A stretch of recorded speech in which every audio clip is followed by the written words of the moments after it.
Rio, where a mountain made of sugar rules the glowing skyline.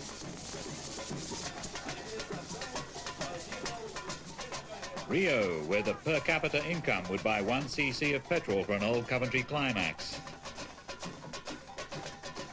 Rio, where the happy populace dress up every second day to provide fiesta footage for foreign camera crews.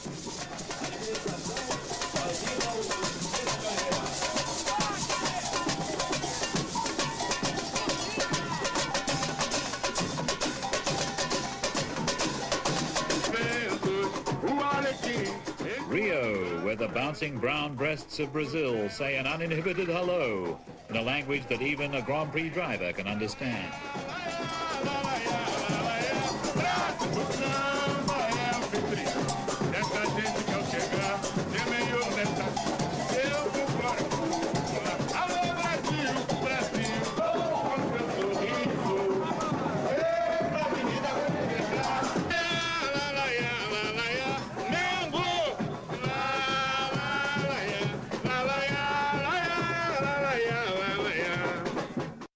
Sehr geehrte Damen und Herren, liebe Formel-1-Fans in Österreich, hier ist das Land Brasilien, Land des Sambas, Land des Fußballs und seit den Weltmeisterschaftssiegen von Emerson Fittipaldi und Nelson Piquet, den Sie hier bei Filmaufnahmen sehen, auch ein Land der Formel 1. In ungefähr 8 Minuten beginnt der Grand Prix von Brasilien, der zweite Lauf zur Weltmeisterschaft, nachdem ja vor einem Monat in Kyalami das große Comeback-Rennen Niki Laudas war. Niki Lauda war damals, werden Sie sich noch erinnern, an 4. Stelle angekommen, Sieger der Franzose Alain Prost. Zweiter war Carlos Reutemann, der Vize-Weltmeister des vorigen Jahres. Dritter René Arnoux und nur um 3 Sekunden hat Niki Lauda damals einen Platz unter den ersten 3 verpasst. Das Autodrom heißt Jacarepaguà, ist ungefähr 30 Kilometer westlich der 12 Millionen Stadt Rio de Janeiro und ist eine sehr, sehr schwierige Rennstrecke, eine Tropenrennstrecke und sicherlich die schwierigste des ganzen Grand Prix-Programms. Warum werde ich Ihnen später sicherlich noch genau erklären. Entschuldigen Sie bitte die Bildstörungen, die mir gerade über Kopfhörer aus Wien gemeldet wurden. Die Strecke von Rio Jacarepaguà, wie gesagt, liegt ungefähr 30 Kilometer westlich der bekannten brasilianischen Strände Ipanema oder Leblon oder Copacabana, etwa 40 Kilometer von den Stadtteilen Botafogo oder Flamengo, wo ja die berühmten Fußballclubs herkommen. Und heute Abend, das heißt in 4 Stunden, beginnt im Maracanã-Stadion das Fußballspiel Deutschland gegen England. Aber hier im Bild Niki Lauda im Training an hervorragender 5. Stelle. Sie sehen die Halskrause unter dem Sturzhelm, die Willi Dunkel für Lauda konstruiert hat. Und vielleicht haben Sie auch den Luftschlauch gesehen, mit dem Niki Lauda versuchen wird, während des Rennens Frischluft unter den Overall zu bekommen. Es ist drückend heiß hier in Rio de Janeiro, Temperaturen 45 Grad Bodentemperatur, in den Cockpits 70, 75 Grad. Es wird eine mörderische Formel 1 Schlacht, das ist jetzt schon mit Sicherheit vorauszusagen. Und ich glaube nicht, dass es sehr viele Fahrer durchgehen wird, die den Grand Prix heute beenden können und vermutlich überhaupt keinen, der den Grand Prix wirklich mit vollem Tempo durchhalten kann. 63 Runden hier in Rio Jacarepaguà, 63 Runden mal 5 Kilometer, im Bild Ricardo Patrese. Sie wissen, dass Piquet und Patrese heute nicht die Breppen BMW Turbos fahren wie zuletzt in Kyalami, sondern auf Ford-Motoren zurückgewechselt sind. Gilles Villeneuve, der Ferrari-Fahrer, zweitschnellster im Training hinter dem momentan schnellsten Mann der Formel 1, dem Franzosen Alain Prost mit dem Renault Turbo.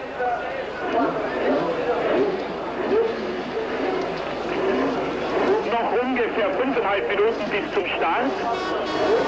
Villeneuve lag gestern während des Abschlusstrainings bereits hinter Niki Lauda zurück. Lauda hat einen großartigen Trainings-Endspurt geschafft. Er hat 4 Fahrer überholt, ist vom 8. auf den 4. Platz vorgekommen und wurde dann nur noch von Gilles Villeneuve geschlagen. Steht also an 5. Stelle der Startaufstellung und hinter Niki Lauda sämtliche 3 Fahrer, die voriges Jahr bis zum letzten Rennen bis Las Vegas um den Titel gekämpft haben. Nelson Piquet, Carlos Reutemann und in der vorletzten Startreihe sogar der Franzose Jacques Lafitte.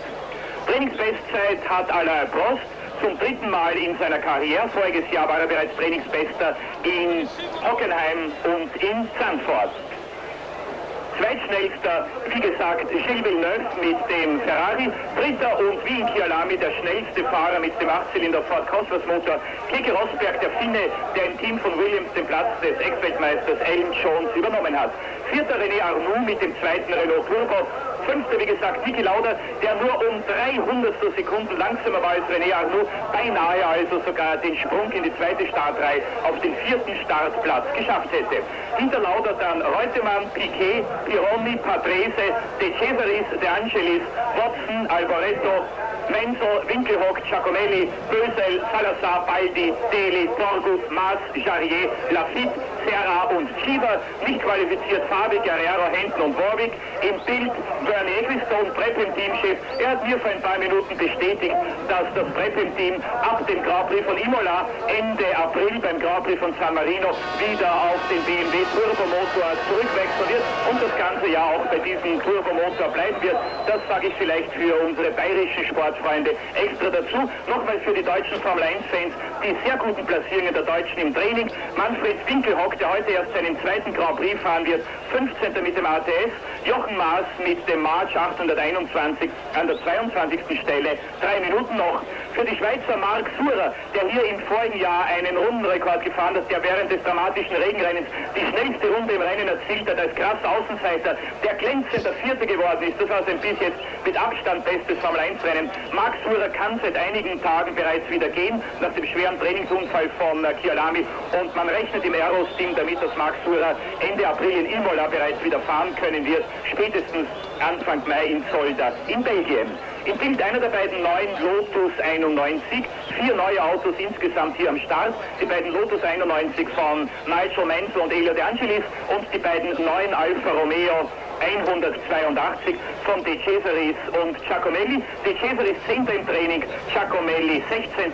Allerdings nach einer bösen Schrecksekunde im Freitagtraining. Giacomellis Alfa Heck hat bei voller Fahrt Feuer gefangen.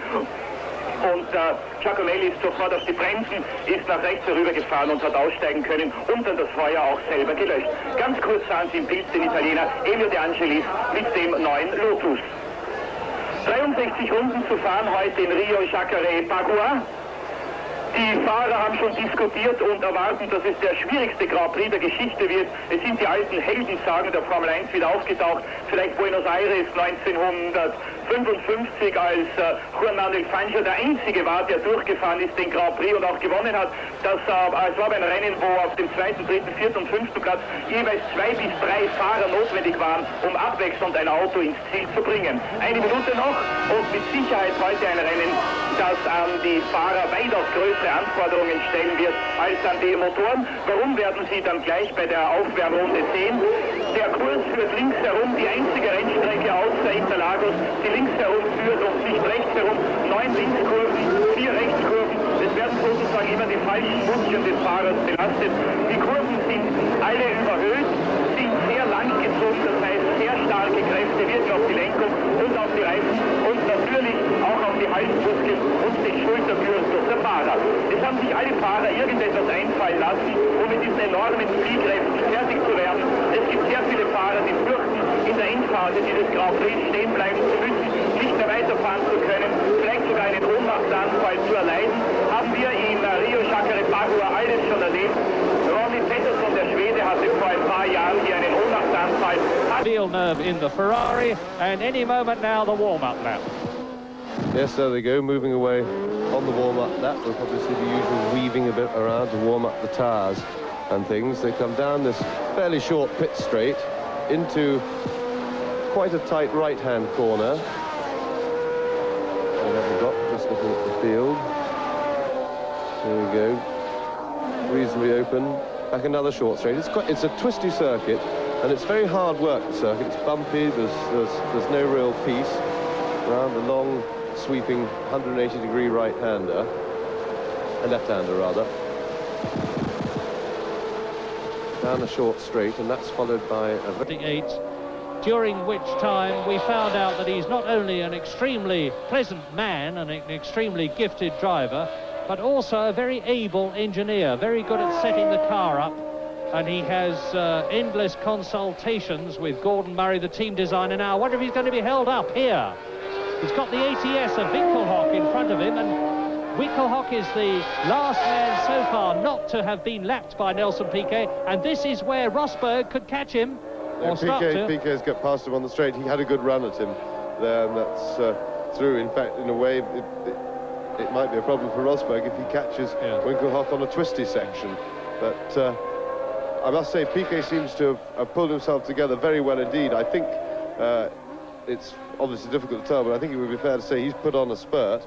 I think the sight of Rosberg's car looming closer and closer must have given him that little jolt of adrenaline to get himself going again, and he's responded fantastically well.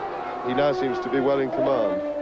Yes, and Rosberg, of course, is going to have to face the problem of Winkelhock. There's the difference, 3.5 seconds. So while it was 3.8, there's Rosberg, with a bit of luck, should be able to scramble past Winkelhock at the end of the straight. No, it's not quite long enough. And the gap is increasing all the time between Prost is dropping right back, and we're beginning to wonder whether John Watson, who we haven't seen for quite a while, who was about 4 seconds behind Alain Prost, will be able to re-catch the Frenchman and get up into third position.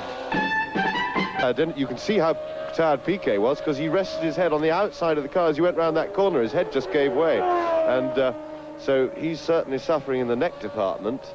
That's always one of the first big problems to go, because you're wearing that heavy helmet. You get such huge G-forces from these cars. I mean, in the first 4 months of driving Grand Prix racing, my neck physically grew over an inch in circumference. What shirts, the 2 shirts that I owned, had to be slung, and 2 more bought to get round my neck. Just that, and that was just in building it up. And of course, it got bigger later. It's bigger still. Well, Rosberg has taken half a second out of the lead. It's down to 3.4 seconds. But Rosberg, incidentally, always looks to me physically to be a man out of his time, because he has this very distinctive handlebar moustache, and I always have a mental image of Keke Rosberg holding a bowler hat and standing beside a penny-farthing bicycle. I don't suppose you'd be very pleased to hear me say that, but the moustache is very, very distinctive.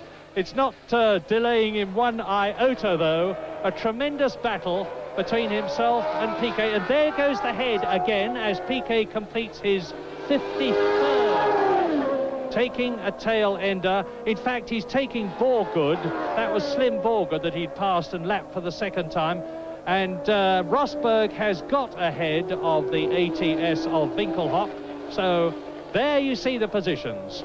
Piquet leads, Rosberg second, Prost third. Watson is about, 7 seconds behind Prost. Then Mansell, who's about half a minute behind. So I don't think Nigel Mansell is going to move up very much further, but he's going to finish well up in the points if he keeps going. And the best that Nigel Mansell has done so far was a 3rd position in the Belgian Grand Prix in the Lotus 87 last year. And there are now, of course, 10 laps to go. They're on lap 54, 63 lap race, clear straight. Very few cars left in the race. Those that are left in the race, I think the cars are mechanically strong, but are the drivers physically capable is the big problem. Yes, it used to be, of course, the cars that were always a problem, and they were much lighter to drive. It's now, of course, both sides of the coin. But the cars have been surprisingly reliable on their mechanical thing here, because once the heat gets around 30 degrees and over, reliability of racing cars definitely drops off a bit. That little bit of extra heat running through every component seems to put quite a lot more strain on it, and there's been relatively few mechanical breakdowns today, or that we've seen. The positions on lap 54 in this 63 lap 197 mile searing heat Brazilian Grand Prix of 1982. Nelson Piquet leads from Keke Rosberg by now about 5 seconds. The gap is increasing. 3rd position, Alain Prost, some way behind. 4th position, John Watson. 5th position, a long way back, Nigel Mansell. 6th position, last man to be in the points, Michele Alboreto. Then Winkelhock is in 7th position, and up into 8th place by keeping going, Didier Pironi, who hasn't, of course, had to face the problem that his teammate Villeneuve had of having this man, Nelson Piquet, harrying him every inch of the way. Piquet leading them. There is Keke Rosberg, still a close thing. Take the time here again, start the stopwatch. Piquet on his way, and the gap as Rosberg hits the patch is 5.93 seconds. So it would seem as though if Nelson Piquet is tired, Keke Rosberg is also very, very tired indeed. Still, laps 55, 6, 7, 8, 9, 61, 2 and 3 to go. And Rosberg went off there. He rode right up out onto the curb, and I saw his wheels momentarily clip the grass. And that is an indication, surely, of the fact that the Finnish driver, who has regained the circuit very cleanly, and see the way his car is bouncing on the rigid suspension over the bumps, is indeed an extremely tired man. Because he momentarily lost concentration there, drifted out just a few inches too wide, rode up the curb. Here is Piquet completing lap 55. There's Bernie Ecclestone, the head man not only of the Formula One Constructors Association, but the boss man of the Brabham team. And he bought the Brabham team from the very great 3 times world champion Australian Sir Jack Brabham, one of Australia's 2 world champions with Alan Jones. Ecclestone bought the Brabham team from Sir Jack, Black Jack Brabham, from the heavy beard growth that he had that always showed up through the shaving some years ago. And Bernie Ecclestone has made that team now just as successful as Jack Brabham did in his great days with Denny Hulme. Piquet 28 seconds ahead of Prost. Prost is in 3rd place, and there he is in the... No, that's the ATS, I'd forgotten. And there is Keke Rosberg, who is 2nd. That's Winkelhock in the background, and Alain Prost is out of the picture. But Alain Prost, if he keeps going, the man from Saint-Chamond will get 4 points to add to the 9 that he got for winning the World Championship. Piquet is pulling away all the time now. The gap is 8 seconds now. 8 seconds, the gap between number 1 here, and you look down the circuit, there is Rosberg, and the camera, of course, always makes the gap look much smaller than it really is. If you put a stopwatch on them, it's quite significantly different. Piquet has now completed lap 56. There is Rosberg, and I won't say it's gone quiet at the Jacarepaguà circuit here at Rio, but it's certainly gone comparatively quiet with so few cars left in the race. Although, of course, although it's gone quiet, the Brazilian crowd are still on tenterhooks, have bitten their fingernails down to their elbows, I should think, because they want their man to come home first again. It's a long time since a Brazilian, and it was Emerson Fittipaldi, has won the home Grand Prix. It could be the turn of a Brazilian again, Nelson Piquet.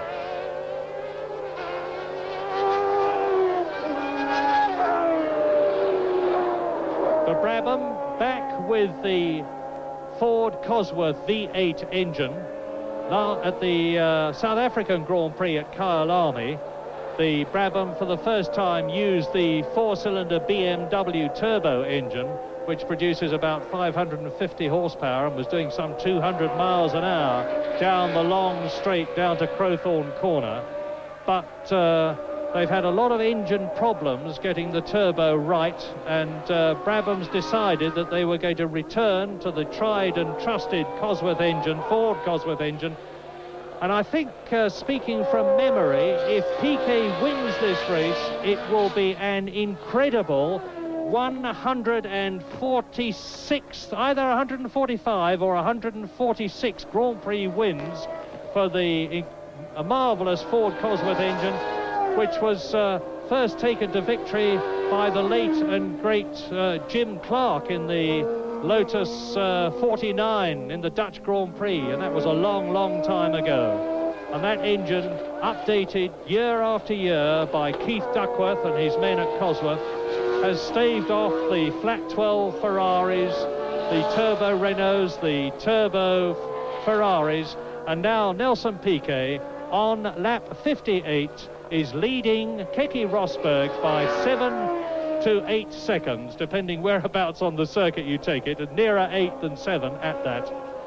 And well, I was going to say it looks as though it's all over bar the shouting, but having said it, I wish I hadn't, because many times I've said something like that in the past, only for something incredibly dramatic to happen in the closing stages of a Grand Prix, as when Sir Jack Brabham he was then, was leading at Monaco right down to what is now La Rascasse, the last corner on the last lap.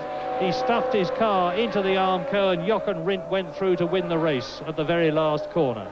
And there's a long way before the last corner yet, as Keke Rosberg is coming up to lap the tail ender. It'll be probably Alboreto that he's lapping, actually.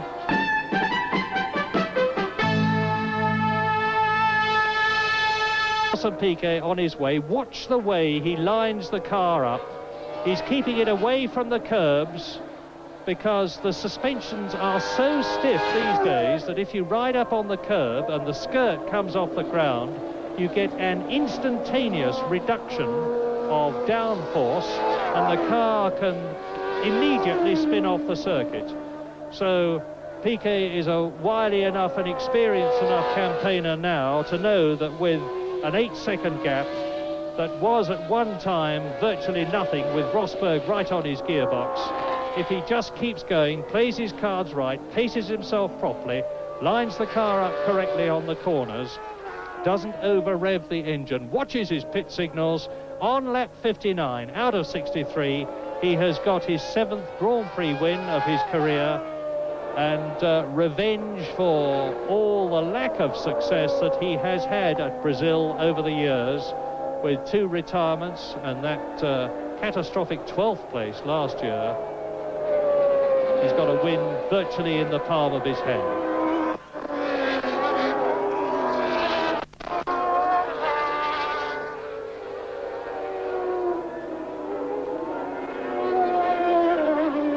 That water in the background, not that the drivers will see it, of course, because we can, high up as we are, they can't see over the wall, even if they were prepared for a split second to take their eyes off the circuit, would be a very welcome sight. I know, James, that when you were racing, and perhaps when it wasn't even as hot as that, you lost a lot of weight. What sort of weight loss would you have had? Well, my average weight loss for a Grand Prix was around about 9 pounds, and that's all straight liquid, just from the sheer physical output and the sweat. But in a race like this, on these hot climates, going the full distance, you can lose more than that. I mean, a big guy like me, or relatively large, could lose 13, 14 pounds maximum, and then you're really in quite serious dehydration states. You start to stop sweating. By this stage, these chaps probably won't be sweating anymore. They'll just be dry, and here you are with a temperature of over 40 degrees in the cockpit, shivering because the sweat's drying on you and your body's not producing anymore. Well, I don't know whether Keke Rosberg has decided to give it best, that he's done the best he can and decided that there was no way he was going to catch, let alone get past Nelson Piquet. And it's very unlike Keke if that's what he has done, or whether Frank Williams has been giving him signals from the pit which in effect say steady as you go, because the gap has now increased and Nelson Piquet leads on lap 60, the Brazilian Grand Prix, from Keke Rosberg by over 10 seconds. So it's going to be a very, very clear victory. Piquet, Brabham, Ford Cosworth engine, leading on lap 60 from Keke Rosberg in the Saudi away Tag Williams car, which has also got a Ford Cosworth engine. The first turbo, unexpectedly, in many ways, although I don't think anybody actually expected a turbo to win here at Brazil, because they haven't got the enormous horsepower advantage that they had because of the altitude at Kyalami. And the first turbo is that of World Championship leader Alain Prost, 3 times a Grand Prix winner last year.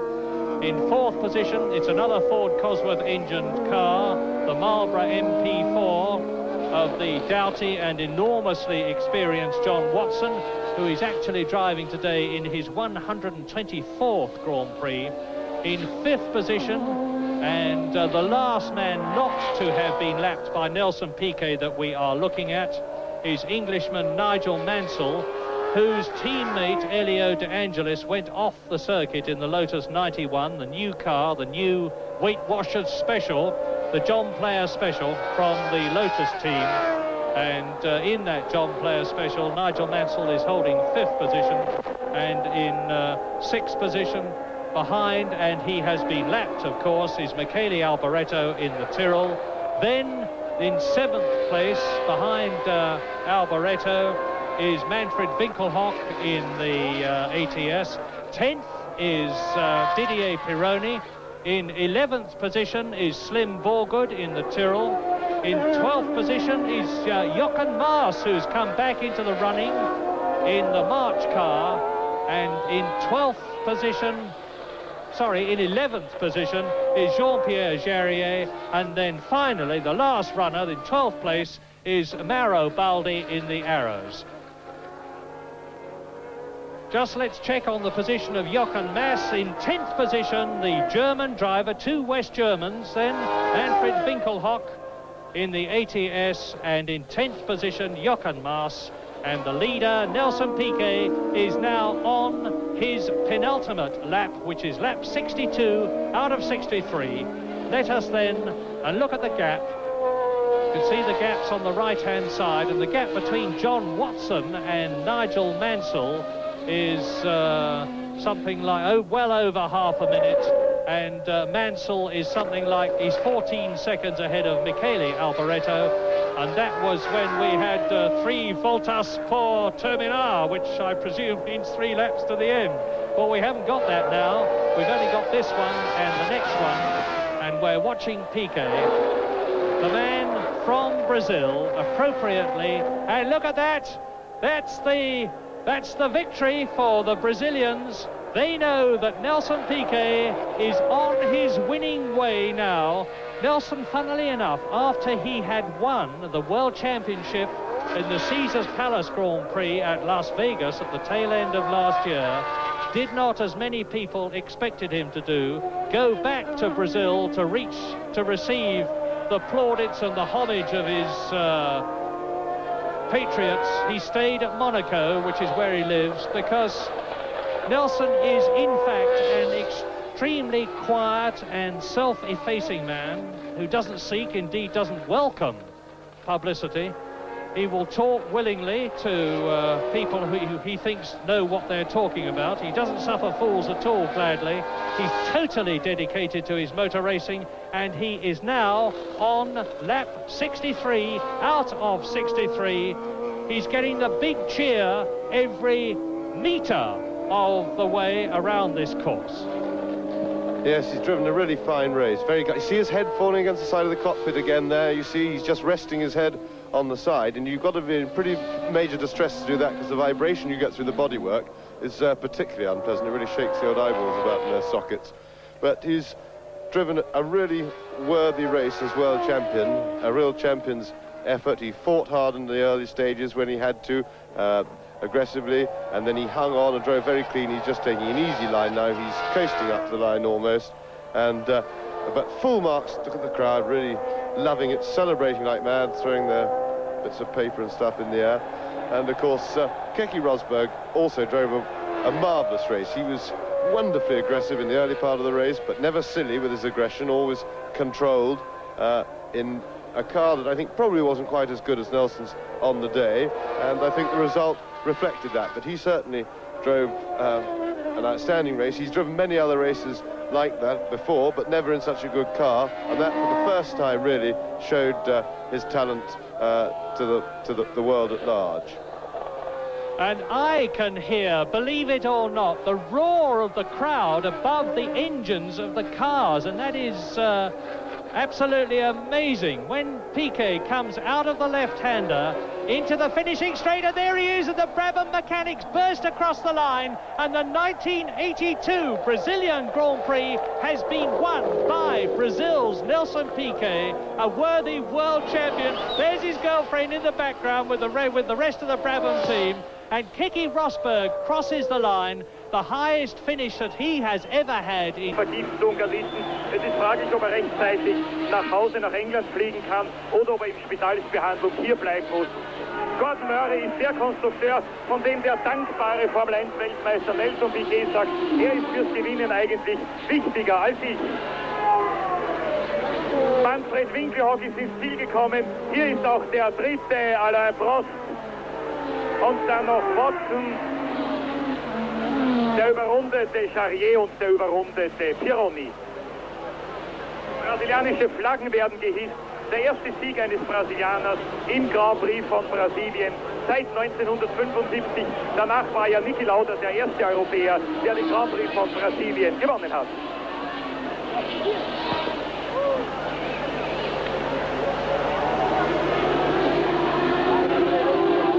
Jochen Maas, der jetzt auch die Zielflagge kassiert hat. Nigel Mansell, Fünfter geworden mit 1,17 Rückstand. Das heißt 2 Punkte für Mansell, 2 Punkte für Lotus. Und Colin Chapman darf man gratulieren, denn heute haben seine Fahrer die 1000-Punkte-Grenze überschritten. 999 Punkte in der Weltmeisterschaft hat Lotus heute Nachmittag noch gehabt. Und jetzt hat Nigel Mansell mit seinen 2 Punkten das Konto auf 1001 Punkte erhöht.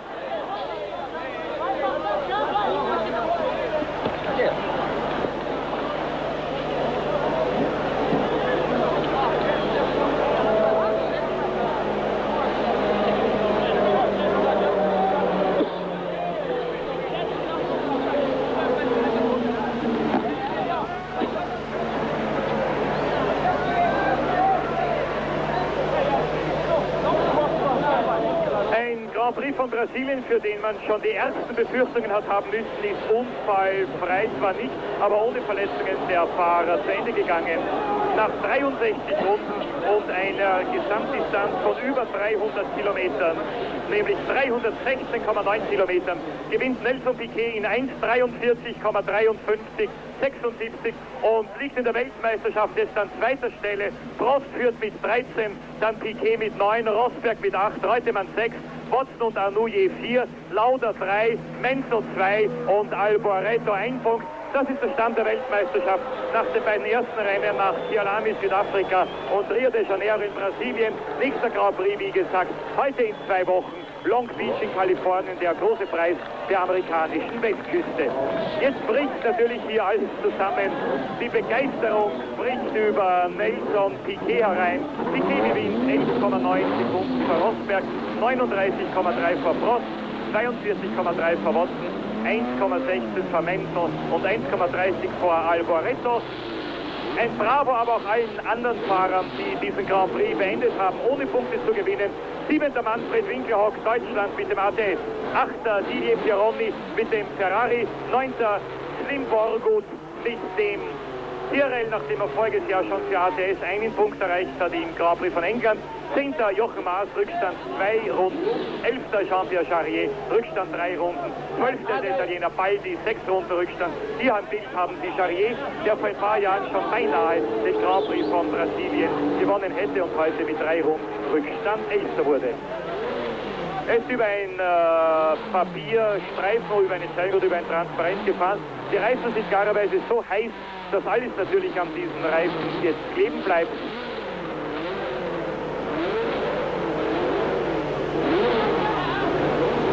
Mit dem Favoritensieg von Alain Prost ist es also nichts geworden. Nelson Piquet vor Keke Rosberg, ein Doppelsieg der 8-Zylinder Ford Cosworth-Motoren. Das ist sehr populär geworden durch das Comeback von Niki Lauda und wird hoffentlich den Popularitätsverlust aufgrund der endlosen politischen Streitereien auch bald überwunden haben. Denn was heute in der Anfangsphase dieses Grand Prix von Brasilien, dass die ersten 5, angeführt von Villeneuve, an Rad-an-Rad-Kampf geboten haben, das muss ich sagen, war schon Grand Prix-Sport höchster Schule. Villeneuve, Piquet, Patrese, Rosberg und Arnoux.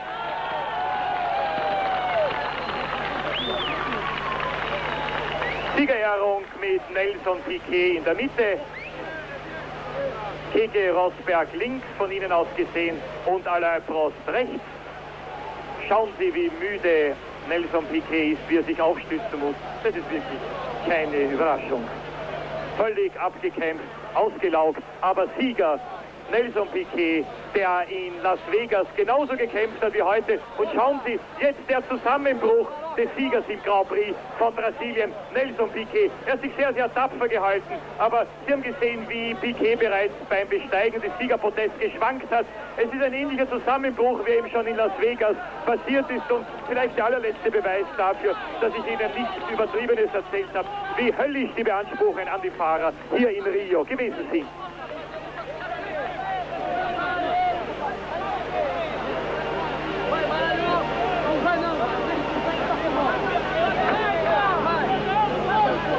Hoffentlich kann Nelson Piquet bald erste Hilfe geleistet werden.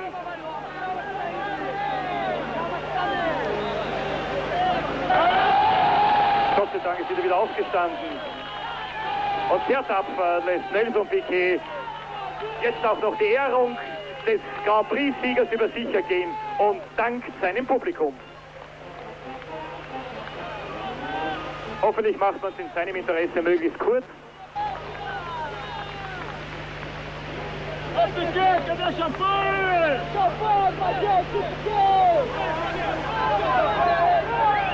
Das war dieser dramatische Grand Prix von Brasilien, der so spannend begonnen hat und so dramatisch mit dem Ohnmachtsanfall Nelson Piquet zu Ende gegangen ist. Niki Lauda, wie gesagt, wahrscheinlich wegen Aufhängungsschadens ausgeschieden.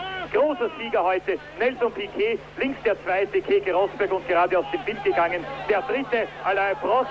Prost führt in der Weltmeisterschaft vor Nelson Piquet. Jetzt bemüht sich auch das Rotkreuz um den brasilianischen Sieger. Meine Damen und Herren, hoffen wir, dass es für Niki Lauda besser gehen wird beim nächsten Grand Prix in 2 Wochen in Long Beach. Und jetzt weiß Nelson Piquet trotz aller Schwierigkeiten, worüber sich das brasilianische Publikum freut. Siegerehrung im Grand Prix von Brasilien. Nelson Piquet hat gewonnen. Ich danke fürs Zuschauen und verabschiede mich von Ihnen bis zum nächsten Grand Prix. Heute in 2 Wochen Grand Prix von Amerika in Long Beach.